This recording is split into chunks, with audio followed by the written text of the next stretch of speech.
how long have you been District 2 Superintendent? This is my second week. I'm beginning my second week in service in Anderson 2. I'm very excited about it.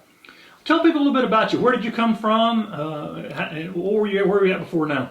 I'm originally from Fort Mill, South Carolina, and there I served as an assistant principal at Northwestern High School, and then as a middle school and a high school principal. I was 2 years at Banks Trail Middle School and then 6 years at Nation Forward High School.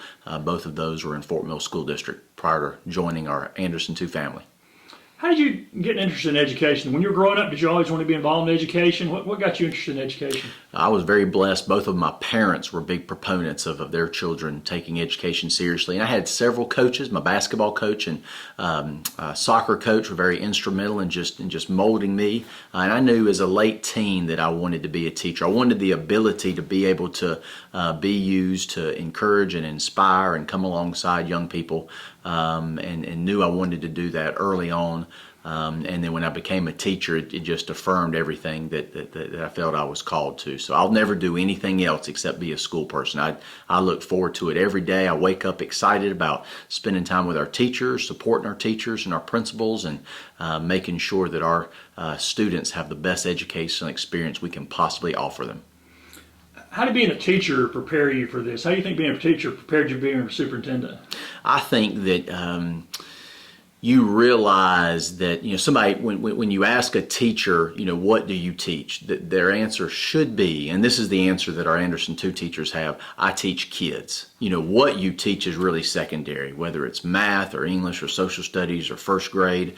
The most important thing is being in that room with those children and finding out, what they're gifted in, finding out what they're interested in, finding out their strengths, and creating an environment where they can really make those strengths as impactful as they possibly can be, and make sure those children understand that you're all gifted. One of the things I think that we don't do as good of a job in education as we could is identifying all the multiple areas of giftedness that our children have. The longer I'm in education, I realize that everybody's gifted at something. Everybody, and everybody's needs a little extra grace in some area of their life. So being a teacher, you catch on to that pretty quick, and I think that makes you more, as a superintendent, I think that makes me a more empathetic superintendent. I think that makes me realize that, as a teacher, you have to be on every single day, and and so those teachers need to be supported. And of course I'm partial, but I imagine in some jobs, you may go home and wonder if you really made a difference. As a teacher, you never have to wonder that. Whether it was for good or whether it was not, you made a big impact that day. And I think that's very unique to the calling of being an educator. What are some of the big challenges moving into this year? It's been a very unusual year for all educators. What are some of the big challenges down here in District 2 coming into the upcoming school year? I think the primary biggest challenge is making sure that our students and our teachers and all of our school family is safe when they come into the building. We're hoping, and we've got some good indications from our state leadership, that we're going to be able to open the school without all the precautions and the limits that we had to last year in light of the pandemic. So we're hoping that we can have more access to our programs, like we're accustomed to before, more access to our clubs and our fine arts activities and our athletics.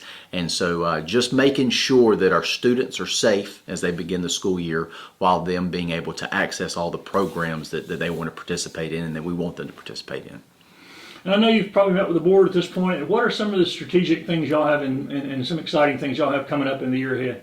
Two big exciting things, and first of all, I'm so blessed to work with our Anderson 2 School Board. Most of them are graduates from our school district, and every single one of them wants to make this the best district it can possibly be. Two of the big focuses that we have is that we have a literacy initiative from K to second grade that we're implementing this year. All of our kindergarten, first grade, and second grade teachers spent last year evaluating several programs, and they put together a curriculum to make sure that our students, when they leave second grade, have a strong foundation in literacy. You can make the argument, and I would make this argument, that every class really is a reading class. We just change the books as they go to different classroom, and so making sure that our students have a very strong literacy foundation and implementing that new curriculum is something that we're very excited about. And then also making sure that as we're coming out, hopefully, of this pandemic, getting our students plugged into all the extracurricular activities that they want to be involved in. And so just restarting some of those clubs and some of those extracurricular activities that we were not able to do last year, we're excited about that. Some of the unique challenges coming into this year include students that may have gotten left behind. How are y'all going to measure, the students that may have sort of missed out on the distance or just disappeared or coming back, or maybe some that just decided not to come back? Have y'all talked about plans about that? Yes, sir. That's a great question. We've spent the last 6 months this summer pulling in all of our students that we've identified may have struggled with some learning loss, either because they've been out of school for a year, maybe they were virtual students that didn't have the resources they need, or maybe they were students and things have happened in families in our community that we're not even aware of that caused the students not to learn as much as they could have in regular circumstance. So our guidance counselors, our teachers, administrators have identified those students that would benefit greatly for some intervention, and so we've spent the last 6 weeks bringing those students into our schools to kind of get them prepared and set them up so that when August comes that they'll be ready to go into that next grade. And then we've also identified those students who may be our high schoolers who need to retake a class, and some of our elementary and middle school kids that are going to need some extra support. And we have during school intervention time already planned, and then some after school engagements to make sure that those students get the support they need. Finally, over the summer, our guidance counselors including our mental health counselors and our district office has been doing home visits all summer long to reach out and reconnect with those students who maybe we did not see as much as we wanted to. We're very fortunate at Anderson too. It's a very stable community, and so it's interesting. We did a survey at the end of this last year on the desire that our families had for extending virtual learning, and we only had 18 students out of the entire district that expressed a desire for virtual learning. So that's an indication that our kids want to be back into school, our parents want to be back, see their children back in school, and of course we want them back in school as well. So that's a big blessing, and we're very fortunate for that. You touched on this, talking about extracurricular activities. This district has a long history of successful athletic programs. How important are athletic programs to student success, and how important is this year in being able to return full force to all sports? I think one of the most important things, we want to make sure that they do it safely. But I think you mentioned our tradition of athletics. I think we've got tremendous fine arts programs, and of course our FFA program is a model for the state.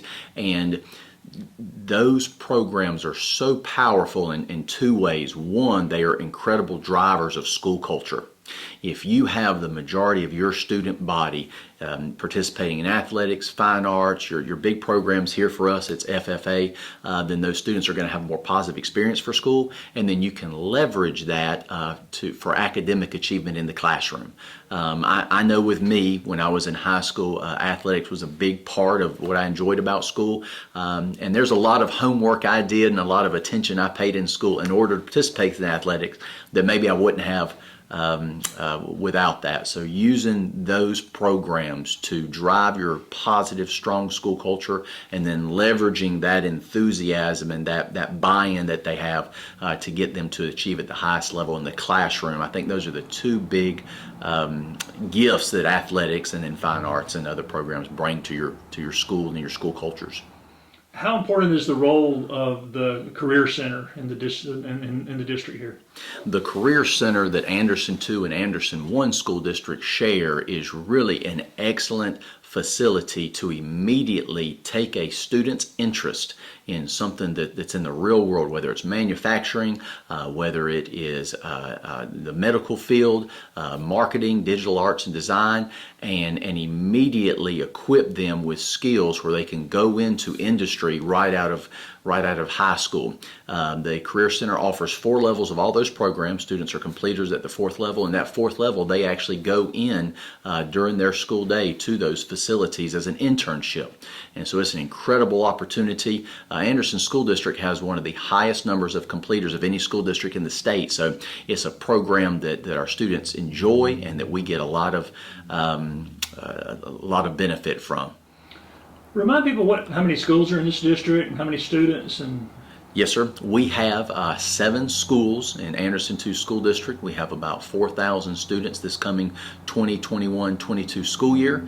We're excited about seeing every one of them. or was there any other factors that made you choose District 2 maybe over somewhere else as you moved into the superintendency?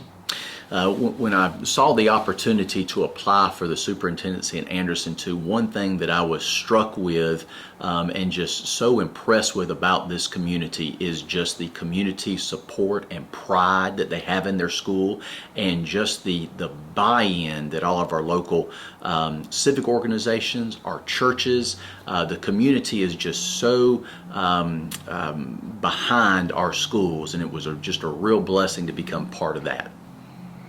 And have you gotten to know many people in the community yet? Have you been out talking to teachers and people in the community? Yes, sir. I've had a chance, a couple of opportunities. We had a cheer camp three weeks ago, and so I was able to speak to all their parents. We had a final production at the end of the week. I was able to talk to them. At the very end of the year, we had our Teacher of the Year celebration. That's kind of how we close out the year here in Anderson 2. So I was able to address all of our teachers, administrators, coaches, and spend some time with them.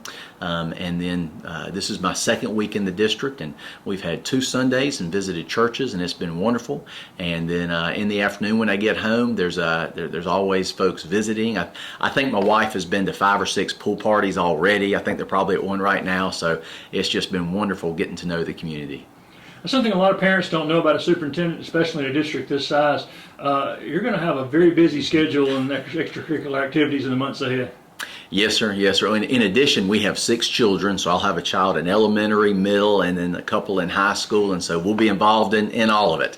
My school board chair said, Jason, we didn't necessarily hire you for you. We hired you for the 6 children you're bringing into the district. So we're going to enjoy just getting involved in it. And for people who want to know more about you and your philosophy here, or just find out more about the schools in the district, what's the best way to get in touch, and also how will y'all encourage parents to stay in touch with the teachers? Every Friday, our teachers will reach out to the parents in their classroom every single Friday, give them a recap of the week, an update on what's to look forward to next week, and then some big key engagements that they'll have for the upcoming month or so. And so look forward to that every Friday from each of your teachers. Then if you'll go to our Anderson School District 2 website, right on the very front, you'll see my email address and phone number. Please reach out. And if you see me in the community, I'd love to speak to you and get to know you. Feel very blessed to be in Anderson 2 School District.